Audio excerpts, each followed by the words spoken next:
Salam alaikum. Oui, salam alaikum. Quel est l'appareil? Vous êtes qui? Pardon? Je suis à la mosquée ici. Oui, en fait, c'est moi qui ai appelé tout à l'heure. J'avais une question par rapport à un verset du Coran. Ah, lui-même n'est pas là actuellement. Il peut le faire sortir. Ah, il n'est pas là? Oui. D'accord. C'est quoi votre question, s'il vous plaît? En fait, c'était par rapport aux ablutions. Oui, allez, qu'est-ce que vous? Alors, en fait, c'est dans la sourate La table servie. C'est le verset 6. En fait, ça dit que... Allô? Oui, j'écoute. Oui, excusez-moi.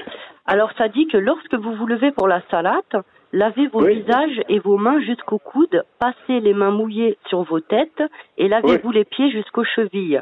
Oui. Et ça continue comme ça. Et du coup, ils disent pas de faire 3 fois, comme nous on le fait, quoi. Comme dans certains hadiths où ils disent de faire 3 fois les mains, 3 fois les pieds. Oui. Et donc, je voulais savoir pourquoi on ne fait pas les ablutions comme il y a écrit dans ce verset. Donc, ce qu'il y a dans le verset, Allah il a dit qu'est-ce qu'il faut faire, et le prophète il nous a expliqué la méthode. Oui. Vous voyez, Allah il a donné l'ordre de le faire, et le prophète il a expliqué comment on fait. D'accord, mais dans ce cas-là, en fait, comme le prophète il est venu après Abraham, comment Abraham, lui, faisait pour faire ses ablutions dans les hadiths? Donc, nous, tant qu'on est en celui du prophète Mohammed sallallahu alayhi wa sallam, on applique ce qu'il a fait le prophète sallallahu alayhi wa sallam. Parce que Abraham, il est venu pour son peuple, comme ça, Jésus pour son peuple, comme ça s'appelle Maurice son peuple, Joseph son peuple, chacun pour son peuple. Et le prophète sallallahu alayhi wa sallam, il est venu pour tout le monde entier. Donc, c'est pour ça qu'il a pris le prophète, donc on suit le prophète comment il nous a fait. D'accord. Il a dit faire 3.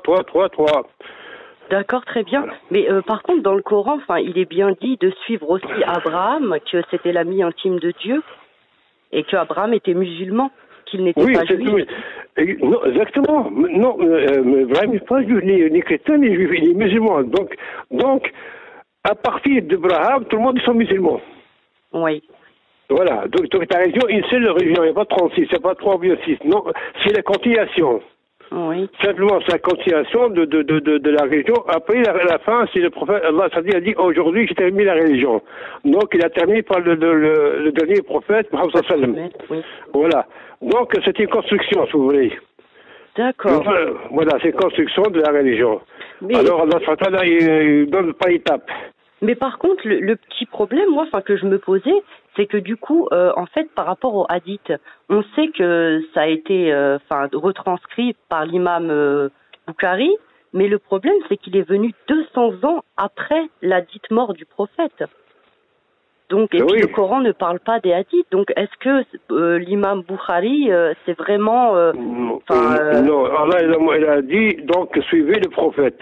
Dans le verset, c'est un verset 10 fois. Celui qui nous a donné l'ordre de le faire, on le fait, et celui qui a dit il ne faut pas ne pas le faire. Donc nous on suit ce qu'il a dit le prophète sallallahu alayhi wa sallam. Donc c'était la tradition du prophète. Donc Allah a envoyé un prophète, un être humain parce que nous sommes des êtres humains, on n'est pas des anges, pour nous expliquer comment il faut faire.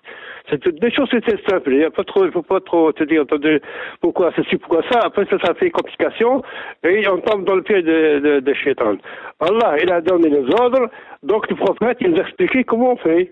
Donc c'est très simple, comme quelqu'un qui dit, voilà, tu déplaces ta voiture ici, tu le mets dans ce ici. Voilà, je fais demi-tour, je fais la marche arrière, je fais quoi? Oui, je comprends. Mais dans le Coran, il y a bien écrit que le prophète n'a écrit aucun livre de ses mains, et que c'est, et justement, et les hadiths, c'est pas le prophète qui les a écrits, c'est apparemment l'imam Bukhari. À l'époque, 200 ans après la mort du prophète. Même Bukhari, il a voyagé, il a écrit les hadiths. Oui. Parce qu'il apprend les hadiths, quand il y a un hadith il y a 3, 5 ou bien 10 personnes, ou bien une dizaine, il a dit, comme ça il sait bien que c'est 100%. Quand le hadith il est de doute.